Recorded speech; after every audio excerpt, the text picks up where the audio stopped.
ಇನ್ನು ಗೃಹ ಸಚಿವರು ಸಿದ್ದರಾಮಯ್ಯ ಬಳಿ ಹಣ ಇಲ್ಲ ಅಂತ ಹೇಳಿದ್ದಾರೆ. ಪರಮೇಶ್ವರ್ ಹೇಳಿಕೆಗೆ ಬಿವೈ ವಿಜೇಂದ್ರ ಆಕ್ರೋಶ ವ್ಯಕ್ತಪಡಿಸಿದ್ದಾರೆ. ಗೃಹ ಸಚಿವರು ಹೇಳಿದ್ದಾರೆ ಸಿದ್ದರಾಮಯ್ಯ ಬಳಿ ಹಣ ಇಲ್ಲ ಅಂತ, ನಮ್ಮ ಹತ್ರ ಹಣ ಕೇಳಬೇಡಿ ಅಂತ ಹೇಳಿದ್ದಾರೆ. ಇದು ಗೃಹ ಸಚಿವರ ಮೂಲಕ ಸಿದ್ದರಾಮಯ್ಯನವರೇ ಹೇಳ್ತಿರೋದು ಅಂತ ಕಾಣಿಸುತ್ತೆ. ಬೊಕ್ಕಿಸದಲ್ಲಿ ಹಣ ಇಲ್ಲ ಅಂತ ಸಂದೇಶ ಕಳಿಸಿದ್ದಾರೆ ಅಂತ ವಿಜೇಂದ್ರ ಹೇಳಿದ್ದಾರೆ.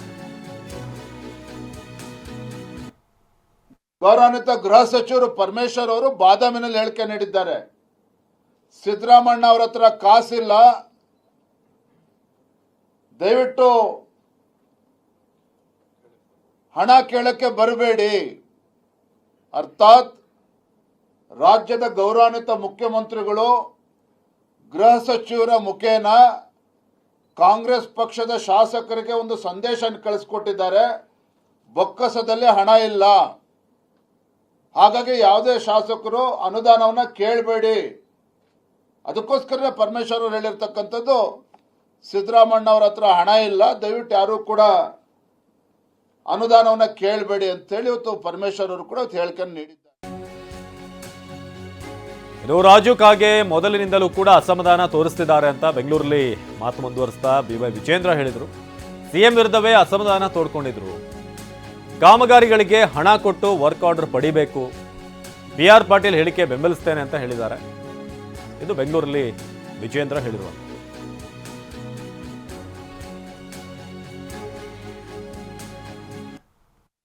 ಮತ್ತೋರ್ವ ಹಿರಿಯ ಶಾಸಕರು ರಾಜು ಕಾಗೆ ಅವರು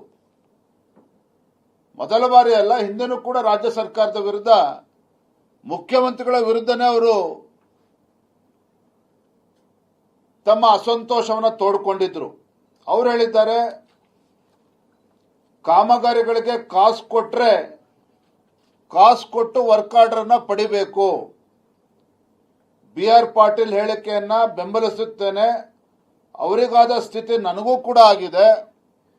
2 ವರ್ಷದ ಹಿಂದೆ ಶಂಕುಸ್ಥಾಪನೆ ಮಾಡಿದ ಕಾಮಗಾರಿಗಳಿಗೂ ಕೂಡ ಇನ್ನೂ ಕೂಡ ವರ್ಕ್ ಆರ್ಡರ್ ಸಿಗ್ತಾ ಇಲ್ಲ. ಯಾತಕ್ಕೆ ವರ್ಕ್ ಆರ್ಡರ್ ಸಿಗ್ತಾ ಇಲ್ಲ? ಕಮಿಷನ್ ಕೊಡ್ದೇನೆ, ಲಂಚ ಕೊಡ್ದೇನೆ ವರ್ಕ್ ಆರ್ಡರ್ ಕೂಡ ಸಿಗ್ತಾ ಇಲ್ಲ. ಇದನ್ನ ನಾನು ಹೇಳ್ತಾ ಇಲ್ಲ, ರಾಜು ಕಾಗೆ ಅವರು ಹೇಳ್ತಾ ಇದ್ದಾರೆ.